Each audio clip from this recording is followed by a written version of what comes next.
Blackouti botëror, ndiqeni me kujdes. Një blackout ka vënë në gjunjë Spanjën, Portugalinë, madje edhe një pjesë të Francës. Duhet të dini që në vitin 1998 Simpson e kishin parashikuar këtë blackout. Por ndiqeni me vëmendje deri në fund atë që do t'ju them tani, sepse ka disa gjëra që lidhen në mënyrë perfekte dhe është për ta diskutuar që të kuptojmë botën se ku gjendemi dhe ku jetojmë. Kush është rastësisht, do t'i lutesha, ta nuk ju kushton asgjë, t'i bëni like faqes që të shihni sërish dhe ndiqeni me vëmendje, pastaj gjykoni. Siç ju thash, në vitin 1998 Simpson kanë parashikuar blackout që ka ndodhur tani. Madje Simpson, për ata që nuk e din dhe nuk e gjeni këtë në rrjet, por do ta gjeni më vonë, Simpson kanë parashikuar një blackout botëror. Po, para disa muajsh, para vitit të ri, kisha bërë një video dhe që e shfaqja në kanalin tim në Facebook, ku tregoja që mendohet që do të ketë një blackout botëror. Dhe një pjesë e madhe të komentuesve filluan që të qeshnin, dhe unë gjatë videos thash qesh kush qesh i fundit. Nuk dua të paragjykoj askënd, absolutisht jo, sepse unë jam njësoj si ju. Veç mundojmë që të informojmë, por duke ditur disa informacione që janë të rezervuara ose më që fshihen këto informacione, atëre unë mendova që t'i ndaja me njerëzit me shpresë që dikush do t'i kuptonte.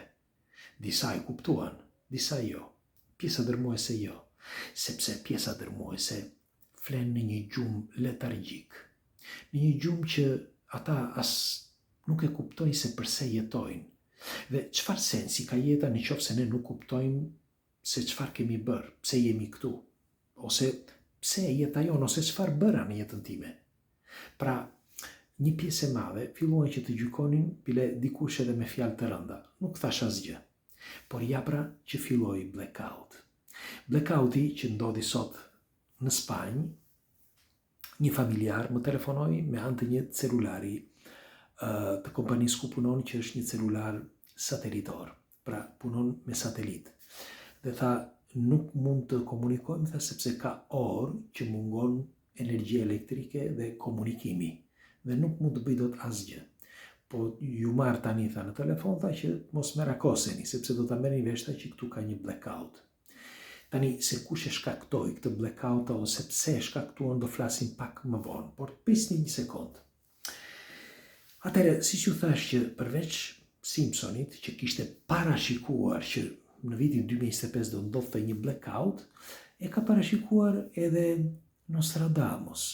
Po, normal që dikush nga ju tani do fillojë dhe do qeshi, por si thash edhe herën e kaluar, qesh kush qesh i fundit.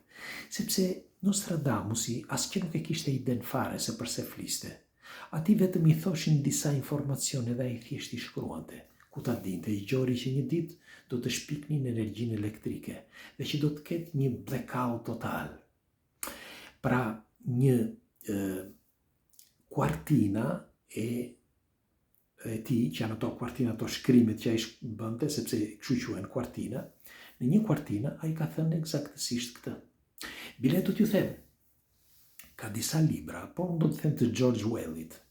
George Orwell ka thënë që do ketë një reset të gjithë shoqërisë.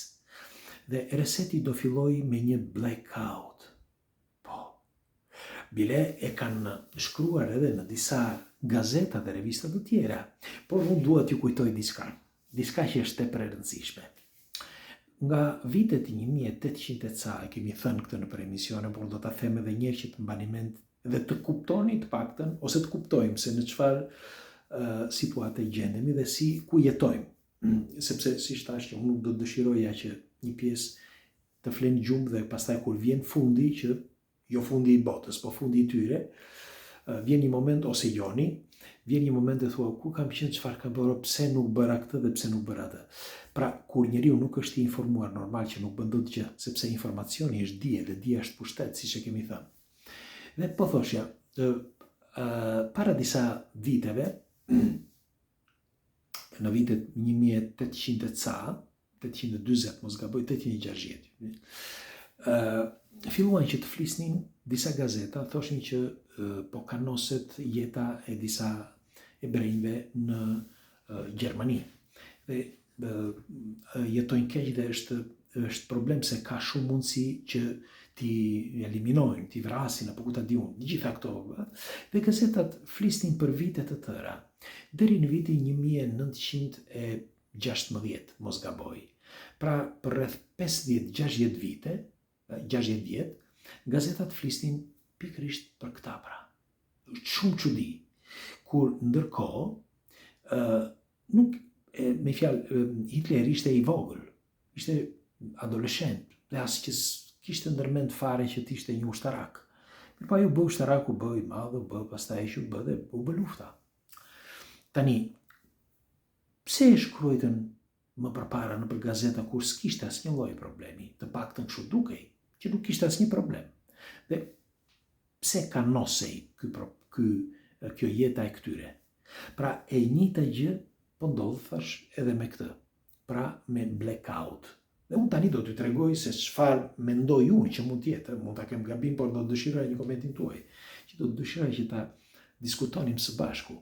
Unë sa u ktheva nga puna, u lava, u pastrova, u ruajta, u bëra djali bukur, u bëra djali mirë, se thash, sot do flas me çuna dhe me gocat, këtu thash, me shokët dhe miqt, dhe të paktën t'u përcjell atyre thash një pastërti ose një bukuri, ose për më tepër një seriozitet në atë që bëjmë. Pra, një diskutim të përbashkët.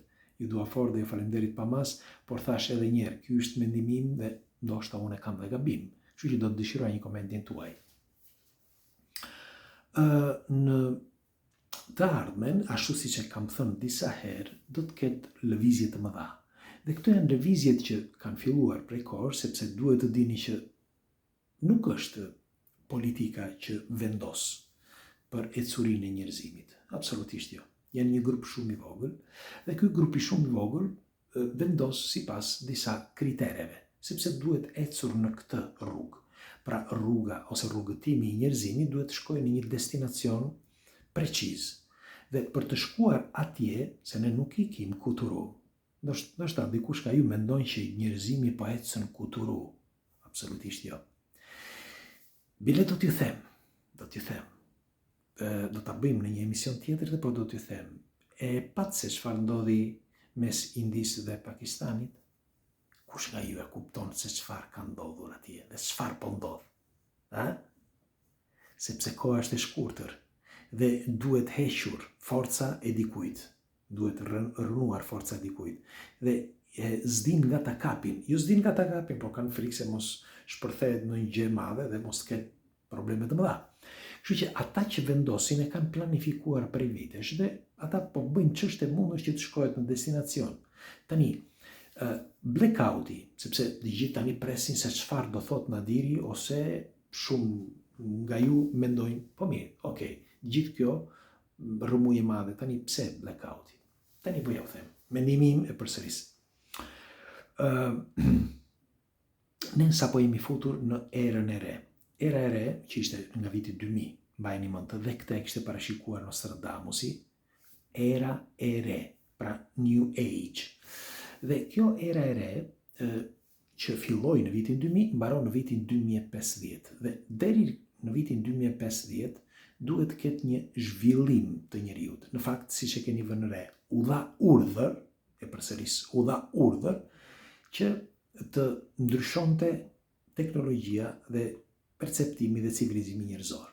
Sepse për mijëra vite jetonim në një errësirë totale dhe në më pak se 200 vjet, mos them dhe 150 vjet, pra në vitin 1800 ca, lëvizi treni me avull i pari i vitin 1850 mos gaboj, dhe në vitin 1900 parafërsisht makinat e para, pra makina gjithmonë të bëra ato makinat e para, edhe ato fillimisht ishin me avull, pastaj u bën me motor, dhe në vitin 1903 u ngrit avioni i parë nga vëllezërit Wright. Tani, merrini me mend që në një kohë shumë të shkurtër, unë thash 200 vjet, po as 200 vjet nuk kanë, janë 100 vjete. Merrini me mend, për njeriu është shumë gjë është fantastike, sepse ne kemi shpikur çdo gjë, s'kemi bërë asnjë gjë. Ne vetëm kemi zbatuar urdhrat, sepse urdhrat ishin që deri në atë moment njeriu të jetonte në skëter. Ashtu duhej, sepse nuk ishte i zhvilluar. Dhe zhvillimi si do bëj zhvillimi i njeriut? Zhvillimi i njeriut do bëj vetëm nëpërmjet teknologjisë, sepse teknologjia e bën celulari, e bën kompjuteri, informacioni që shpërndaj mes nesh. Kjo bën informacioni dhe informacioni bën dijen dhe dija bën pushtetin. Mirë po jo të gjithë e kanë kapur. Dhe një pjesë e madhe, ata që do mbijetojnë ose do ishin dhe si përpara do u hapin dyert këtyre informacioneve, do jenë ata që do mbijetojnë dhe do e përcjellin racën njerëzore, sepse 2/3 e botës, sipas llogaritjeve, janë ata që, me fjalë, janë shumë, ashtu siç e tha edhe njëri në një forum të madh, tha që pjesa dërmuese e botës tha, në vitin 2021 tha, pjesa dërmuese e botës tha vetëm han tha dhe nuk dinë se çfarë bëjnë. Dhe ata tha janë të pavlerë në këtë planet. Pra një pjesë e madhe kuptojeni mirë se çfarë do të thotë kjo, se nuk mund të thotë ai hajti pastor, nuk mund ta thotë këtë.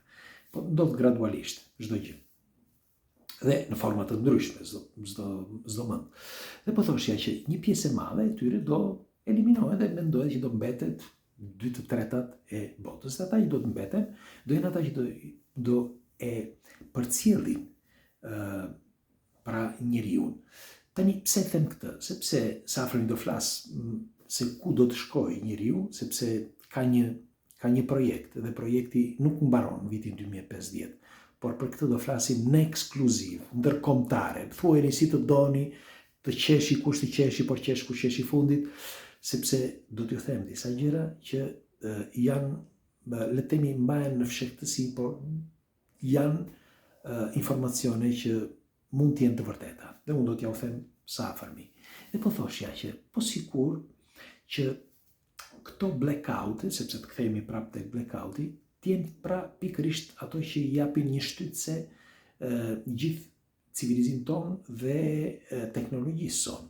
Sepse ne sa po shpikëm kompjuterat kuantik. Dhe kompjuterat kuantik do bëjnë levën e Arkimedit për teknologjinë që kemi, pra për inteligjencën artificiale që është jashtëmase e rëndësishme për zhvillimin e njeriut, dhe nuk mund të bëhet nga këta kompjutera që kemi ne, absolutisht jo, janë shumë banal.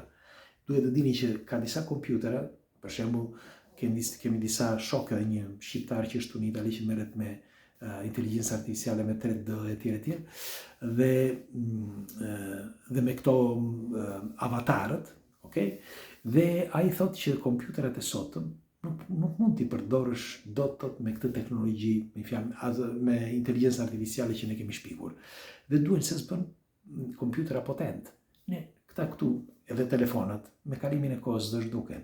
Kështu që këto blackout janë të rëndësishme për të na çuar në një hap më përpara. Po si? Për të hequr dal nga dal, jo me njerë, sepse nuk bëhet me njerë, për të hequr pushtetin e atyre që bëjnë telefonat, e atyre që bëjnë kompjuterat të tanishëm, sepse do t'jetë krejt ndryshe, do ndryshoj totalisht, sepse do ta marrin në dorë sërish ata që kanë patur, vazhdojnë ta kenë gjithmonë pushtetin e ekonomisë.